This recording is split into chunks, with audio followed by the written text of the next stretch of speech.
அனைவருக்கும் கோபிநாத்தின் அன்பு வணக்கங்கள் நண்பர்களே.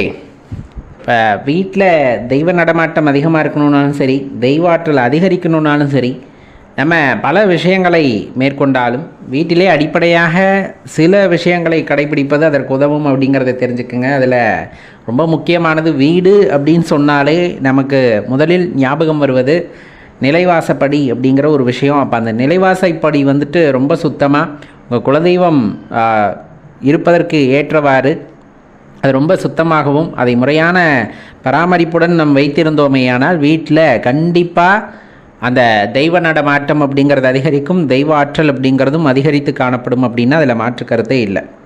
இப்போ பொதுவாக பார்த்திங்கன்னா ஒவ்வொரு பொருளுக்குமே இந்த ஆகர்ஷண சக்தி அப்படிங்கிறது உண்டு. ஆகர்ஷண சக்தினா ஈர்ப்பு சக்தி அப்படின்னு பொருள் அப்படின்னு வச்சுக்கோங்களேன். தன்வசம் ஈர்க்கக்கூடிய தன்மை எல்லா பொருளுக்குமே உண்டு. பிரபஞ்சத்தில் இருக்கின்ற கல் மண் எல்லாத்துக்குமே அந்த ஆகர்ஷண சக்தி உண்டு.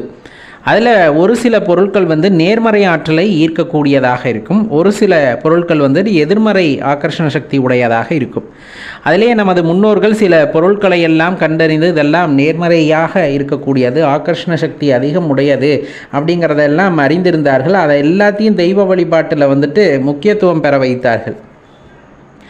அப்படி சில பொருட்களை தான் நம்ம என்ன சொல்கிறோம் அப்படின்னா இந்த நவரத்தின கற்கள் அப்படின்னு சொல்லுவாங்க, பஞ்சலோகம் அப்படின்னு சொல்லுவாங்க, நவதானியங்கள் அப்படின்னு சொல்லுவாங்க. இந்த மாதிரி நிறைய விஷயங்களை குறிப்பிட்டு சொல்லுவாங்க.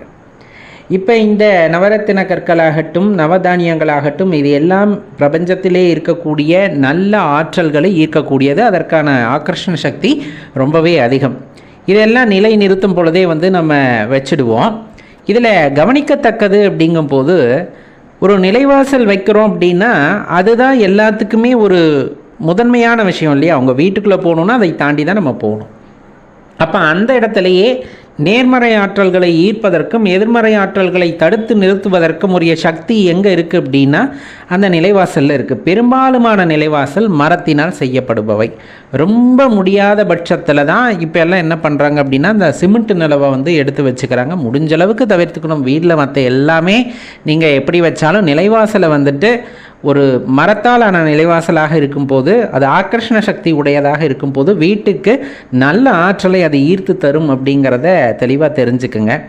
அந்த நிலைவாசல் செய்யக்கூடிய மரம் சில மரங்களில் செய்யலாம், சில மரங்களில் செய்யக்கூடாது அப்படிங்கிற விதிவிலக்கு உண்டு. அதன்படி நம்ம அருகாமையில் இருக்கக்கூடிய வாஸ்து நிபுணர்கள் பரிந்துரைப்பதற்கு ஏற்றவாறு நீங்கள் என்ன பண்ணலாம் அப்படின்னா அந்த நிலைவாசலின் மரத்தை தேர்வு செய்து கொண்டு அதன்படி நம்ம நிலைவாசலை அமைத்து கொள்ளலாம். பெரும்பாலும் இரட்டை கதவுகள் பயன்படுத்துவது வழக்கம். இன்றைய நவீன காலங்களிலே ஒற்றை கதவாக மாறிவிட்டாலும் இன்னும் அந்த பாரம்பரியம் மாறாமல் சில நுணுக்கங்கள் தெரிந்தவர்கள் இரட்டை கதவுகளையே வைத்து வருகிறார்கள் அப்படிங்கிறதையும் இந்த இடத்துல தெரிஞ்சுக்கணும். சரி, இப்போ ஒரு முக்கியமான விஷயத்தை நம்ம பார்க்கணும். இப்போ தெய்வ நடமாட்டம் அதிகரிக்க வேண்டும், தெய்வ ஆற்றல் வீட்டிற்குள் அதிகரிக்கணும் அப்படின்னா நம்ம செய்ய வேண்டியது வீட்டையே சுத்தமாக வைத்திருக்கணும். ஒன்று, அந்த வீட்டையே சுத்தமாக வைத்திருப்பதற்கு இணைந்தார் போல இணையாக நம்ம எதை சுத்தமாக பராமரிக்கணும் அப்படின்னா வீட்டு வாசலையும் அதே போல் நிலைவாசலையும் பராமரிக்கணும். தினமும் காலையில் வீட்டு வாசலை கூட்டி பசும் சாணம் தெளித்து நீங்கள் கோலம் போட்டிங்கனாவே வீட்டுக்கு லக்ஷ்மி கடாட்சம் உண்டாகிவிடும். ஏன்னா இந்த பசும் சாணம் கிருமிநாசினி, நீங்கள் போடுகின்ற கோலம் அன்னதானம் செய்ய போகிறீர்கள். இதெல்லாம் சேர்ந்த லக்ஷ்மி கடாட்சமானது வீட்டிற்கு உண்டாகும் போது வீட்டிலே தெய்வ நடமாட்டம் உண்டாக ஆரம்பித்துவிடும். இதில் ஆகர்ஷண சக்தி உடையது அப்படின்னா நம்ம நிலைவாசலை சொல்லுவோம். அந்த கிரகலட்சுமி வாசம் செய்வதும் குலதெய்வம் வாசம் செய்வதும் அந்த நிலைவாசல் படியில் தான். இப்போ அந்த வாசல் படியில் பார்த்தீங்க அப்படின்னா உங்களுக்கு நம்ம ஏற்கனவே நவரத்தினங்கள், வெண்சங்கு இந்த மாதிரியான ஆகர்ஷண சக்தி உடைய பொருட்களை எல்லாம் பதித்து நிலைவாசலில் நம்ம நிறுவியிருப்போம். அந்த வகையிலே அது நல்ல ஆற்றல்களை வீட்டை நோக்கி ஈர்க்கும், தீய சக்திகளை அல்லது எதிர்மறை சக்திகளை வீட்டிற்குள் அண்டாமல் செய்துவிடும். அப்போ அது முறையாக பராமரிக்கணும். அது அந்த விரிசல் விடுது அல்லது கரையான் அரிக்குது அப்படிங்கும் போது அதை முறையாக பராமரித்து மீண்டும் புத்தொழிவு பெறுவது போல செய்து அதை பராமரிக்கணும். அடிக்கடி அதை வர்ணம் தீட்டி அதை கரையான் அரிக்காமல் பார்த்து கொள்வது ரொம்ப முக்கியம். அதோடு சேர்ந்து வாரத்திற்கு ஒரு முறையாவது நிலைவாசல் பூஜை செய்துவிட வேண்டும். நிலைவாசல் பூஜைனா நிலைவாசலுக்கு செய்வதில்லை, உங்கள் குலதெய்வத்திற்கு செய்கின்ற பூஜையை நிலைவாசலிலே வைத்து செய்ய வேண்டும் கட்டாயமாக. எப்படி செய்கிறது அப்படின்னா உங்களுக்கு தெரிஞ்சிருக்கும். வீட்டு நிலைவாசலை முதல்ல சுத்தப்படுத்தணும். சுத்தமான தண்ணீரில் சுத்தப்படுத்தலாம் அல்லது பன்னீர் கொண்டு சுத்தப்படுத்தலாம். அது இன்னும் விசேஷம். நல்ல வாசனையான பொருட்கள் எப்போவுமே மகாலட்சுமி கடாட்சத்தை ஈர்க்க வல்லது அப்படிங்கிறனால பன்னீர் கொண்டு நல்லா துடைத்து, பின்பு ஒரு காட்டன் துணி இருக்கு இல்லையா, பருத்தி துணி, அதை எடுத்து நல்லா தொடச்சிடணும். தொடச்சதுக்கப்புறம் பார்த்தீங்கன்னா ரொம்ப சுத்தமாயிடும். அதுக்கப்புறமா நீங்கள் நிலைவாசலுக்கு மஞ்சளும் குங்குமமும் வைப்பது உத்தமம். மஞ்சளும் கிருமிநாசினி, குங்குமம் பார்த்திங்கன்னா வீட்டுக்கு எதிர்மறை சக்திகள் தாக்காமல் பார்த்து கொள்ளக்கூடிய ஆற்றல் உடையது. அப்போ மஞ்சள் குங்குமம் அந்த இடத்துல கண்டிப்பாக வச்சுருக்கணும். குங்குமம் பொட்டு வைப்பாங்க. அது பார்த்திங்கன்னா ஒவ்வொரு வீட்டில் ஒவ்வொரு வழக்கம் இருக்குது. சில பேர் கதவுலையே மஞ்சளை வட்டமாக தேய்த்து விட்டு, அதே போல் அதில் ஒரு 7 அல்லது 5 எண்ணிக்கையில் சிவப்பு புள்ளி வைத்து விடுவார்கள். சில பேர் நிலைவாசலின் அடிக்கட்டை இருக்கு இல்லையா, அந்த அடிக்கட்டையை நல்லா துடைத்து விட்டு, அடிக்கட்டைக்கு மேலே செங்குத்துக்கட்டையிலும் ஒரு அரை அடிக்கு நல்ல மஞ்சள் தேய்த்து அதிலே ஒற்றைப்படையிலான எண்களில் அந்த பொட்டுகளை வைத்து விடுவார்கள். இதில் ரொம்ப முக்கியம், இதெல்லாம் பண்ணிட்டு நல்ல வாசனையான மலர் கொண்டு நிலைவாசலை அலங்கரிக்க முடிந்தால் அலங்கரிக்கலாம். இல்லையா நம்ம என்ன பண்ணலாம் அப்படின்னா, மாவிலை தோரணம் அமைக்கலாம். மாவிலை தோரணத்துடன் கூடி சில பேர் என்ன பண்ணுவாங்க அப்படின்னு பார்த்தோன்னா, வேப்பிலை கொத்து ஒவ்வொன்று கட்டுவாங்க. இது எல்லாமே ஆகர்ஷண சக்தி உடையது. வீட்டுக்குள்ள நுண்கிருமிகள் பரவாமல் தடுப்பதற்காக அது உதவும் அப்படிங்கிறத தெரிஞ்சுக்கலாம். இதில் நம்ம கூடுதலாக செய்ய வேண்டியது, ஒரு எலுமிச்சம் கனியை அறுத்து அந்த எலுமிச்சங்கனியில் ஒரு பக்கம் மஞ்சளும் இன்னொரு பக்கத்தில் சிவப்பும் தடவி அதை நிலைவாசலுக்கு அருகாமையிலே வைத்து விடுதல் அப்படிங்கிறது எதிர்மறை ஆற்றல்களை தடுக்க வல்லதுங்கிறது ஒரு நம்பிக்கை உண்டு. இன்னும் அதற்கு லக்ஷ்மி கடாட்சத்தை உண்டாக்குவது போல நிலைவாசலுக்கு அருகாமையிலே பார்த்திங்க அப்படின்னா ஒரு விளக்கு ஏற்றுவது, அகல் விளக்கு ஏற்றுவது வீட்டுக்குள் லக்ஷ்மி கடாட்சத்தை ஈர்க்க வல்லது அப்படிங்கிறத நல்லா தெரிஞ்சுக்கோங்க.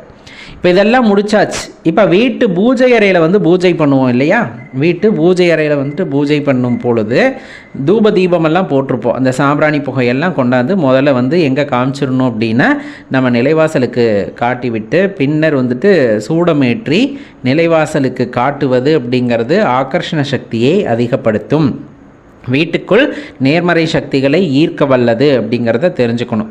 எதிர்மறை சக்திகள் ஏதேனும் வந்தால் தடுத்து நிறுத்துவதற்கு அப்படிங்கிறதுக்காக தான் நம்ம என்ன பண்ணுவோம் அப்படின்னா, வீட்டு நிலைவாசல் படியில் இஷ்ட தெய்வ ஆலயங்களிலோ அல்லது குலதெய்வ ஆலயங்களிலோ இருந்து கொண்டு வரப்பட்ட எலுமிச்சை பழம் இருக்கும் அல்லவா, அந்த எலுமிச்சை பழத்தை மஞ்சள் துணியில் கட்டி வச்சுருப்பாங்க. அப்படி கட்டி வைக்கும் பொழுது அதனுடைய ஆற்றல் அப்படிங்கிறது அந்த இடத்துல பரவி காணப்படுவதன் காரணமாக வீட்டிற்குள் எதிர்மறை சக்திகளின் நடமாட்டத்தை எது தடுக்கும் அப்படிங்கிறதையும் தெரிந்து கொள்ளலாம். பெரும்பாலும் நேர்மறை ஆற்றல் அப்படின்னா வெளிச்சம், எதிர்மறை சக்தி அப்படின்னா இருள். வீட்டுக்குள்ளே இருள் இல்லாமல் வீட்டில் தினம் தினம் விளக்கேற்றி வழிபட்டாலே அந்த நேர்மறை சக்தி அப்படிங்கிறது அதிகரிக்கும். இன்றைய காலகட்டங்களில் நம்ம இப்போ லைட்டு போடுறோம், விளக்கேற்றணுமா அப்படின்னு கேட்கலாம் இல்லையா. லைட்டு போட்டாலும் அந்த வெளிச்சம் இருக்கும், அந்த ஸ்பரிசத்தை உங்களால் உணர முடியுமா அப்படிங்கிறது. அந்த நுகர்ச்சியின் போது நெய் விளக்கேற்றினால் ஒரு நறுமணம் ஏற்படும், நல்லெண்ணெயில் விளக்கேற்றினால் ஒரு நறுமணம் ஏற்படும். அது உடலுக்கும் சேர்ந்து நன்மை செய்யக்கூடியது. அதனால் நீங்கள் என்ன லைட்டு போட்டாலும் பூஜை அறையிலே ஒரு விளக்கு நெய் விளக்காக ஏற்றிவிட்டால் அது ரொம்பவே சிறப்பானது, வீட்டிலே தெய்வ நடமாட்டத்தை அதிகரிக்க வல்லது அப்படிங்கிறத தெரிந்து கொள்ள வேண்டும். வாரத்துக்கு ஒரு முறையாவது வீட்டை சுத்தம் செய்து பின்னர் முடிந்தால் மாட்டுடைய கோமியம் கிடைக்குது அல்லது பஞ்சகவியம் கிடைக்குது அப்படின்னா வீட்டில் ஆங்காங்கே தெளித்து விடும் பொழுது அது சுத்தி அடையும் அப்படிங்கிறத ஞாபகம் வைத்துக் கொள்ளுங்கள் நண்பர்களே. மரம், இயற்கை, பிரபஞ்சம், இது எல்லாமே இறைவனுடைய திருவருள் அப்படின்னு சொன்னால் அது மிகையாகாது. இப்போ நம்ம வாழ்க்கையில் ஏதேனும் கஷ்டம் ஏற்படுகிறது அல்லது துன்பத்திற்கு மேல் துன்பமாக வருகிறது அப்படிங்கும்போது இயற்கையாக சொல்கிறது ஒரு மரத்தை நட்டு வளருங்க அல்லது மரத்துடன் பேசுங்கள் அப்படிம்பாங்க. விசித்திரமாக இருக்கா? ஆனால் உண்மை.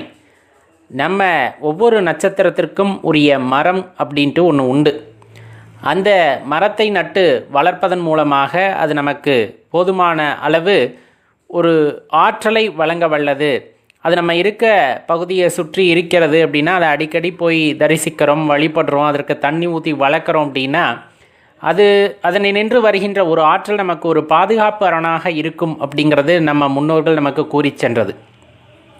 அந்த வகையிலே எந்தெந்த நட்சத்திரக்காரர்கள் என்ன மரத்தை வளர்க்க வேண்டும் அப்படிங்கிறதையும் குறிப்பிட்டிருக்காங்க. என்ன மரம் வேணாலும் வளர்க்கலாம், ஆனால் இந்த மரங்களை குறிப்பாக நட்டு வைத்து வளர்ப்பதன் மூலமாக நமக்கு நன்மைகள் வந்து சேரும் அப்படிங்கிறத மனதில் நிறுத்தி கொள்ள வேண்டும். அந்த வகையில் அஸ்வினி நட்சத்திரக்காரங்க எட்டி மரம் அப்படின்னு சொல்லக்கூடிய மரத்தை நட்டு வளர்க்கறது நல்லது. பரணி நட்சத்திரக்காரங்க நெல்லி மரத்தையும், கார்த்திகை நட்சத்திரத்தில் பிறந்தவங்க அத்தி மரத்தையும், ரோகிணி நட்சத்திரக்காரங்க நவாப்பழ மரத்தையும், மிருகசீரஸ்யத்தில் பிறந்தவங்க கருங்காலி மரம், திருவாதிரையில் பிறந்த செங்கருங்காலி மரத்தை நட்டு வளர்க்கிறது உத்தமம். புனர்பூச நட்சத்திரத்தில் பிறந்தவங்க மூங்கில் வளர்க்கலாம். பூச நட்சத்திரத்தில் பிறந்திருந்தால் அரச மரம் நடணும்னு சொல்லுவாங்க. மக நட்சத்திரத்தில் பிறந்தவங்க ஆல்மரம் அப்படின்னு சொல்லக்கூடியது நம்ம நட்டு வளர்க்கிறது ரொம்ப உத்தமம். பூர நட்சத்திரத்தில் பிறந்திருந்தால் பலாச மரமும், உத்திர நட்சத்திரத்தில் பிறந்தவங்க அத்தி மரமும், அஸ்த நட்சத்திரத்தில் பிறந்தவங்களும் அத்தி மரம் நட்டு வளர்க்கலாம். சித்திரையில் பிறந்தவங்க வில்வ மரம் நடணும். சுவாதி நட்சத்திரத்தில் பிறந்திருந்தால் மருது மரம் நட்டு வளர்ப்பது உங்களுக்கு மேன்மை அளிக்கக்கூடியதாக இருக்கும்.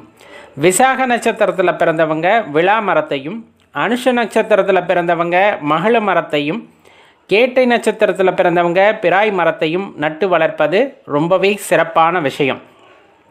மூல நட்சத்திரத்தில் பிறந்தவங்க மரத்தையும், பூராட நட்சத்திரத்தில் பிறந்திருந்தால் வஞ்சி மரத்தையும், உத்திராட நட்சத்திரத்தில் பிறந்தவங்க பலா மரத்தையும், திருவோண நட்சத்திரத்தில் பிறந்தவங்க எருக்கையும் நட்டு வளர்ப்பது அவர்களுக்கு வாழ்க்கையில் ஒரு உன்னதமான நிலையை ஏற்படுத்தி தரும்.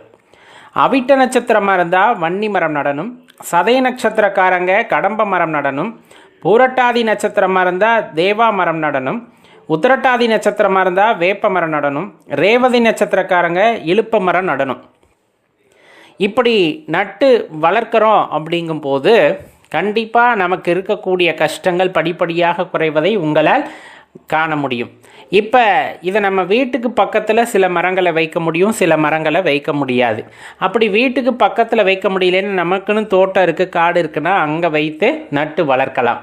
இல்லை எங்களுக்கு தோட்டம் காடெல்லாம் இல்லை அப்படின்னா ஊருக்கு பொதுவான இடம் இருக்கும் அல்லது கோவில் இருக்கும் அல்லவா, அங்கு சென்று முறையான அனுமதியை பெற்று அந்த இடத்துல இந்த மரத்தை நட்டு பாதுகாப்பு வேலி அமைத்து வளர்த்து வரலாம். தினமும் தண்ணி ஊற்றி அந்த மரத்தை நீங்கள் வலம் வரும் பொழுது கண்டிப்பான அதற்குரிய அந்த சக்தியை நம்மால் பெற முடியும் அப்படிங்கிறத தெரிஞ்சுக்குங்க. இப்போ இது எல்லாமே நாட்டு மர வகைகள், நம்ம நாட்டில் குறிப்பாக இருக்கக்கூடிய மர வகைகள். இதில் 1-2 கிடைக்கல அப்படிங்கும்போது பொதுவாக நம்ம வளர்க்கலாம் அப்படின்னா வேப்ப மரம் வைத்து வளர்க்கலாம். கண்டிப்பாக அதற்கான பலன் நமக்கு கிடைக்கும்.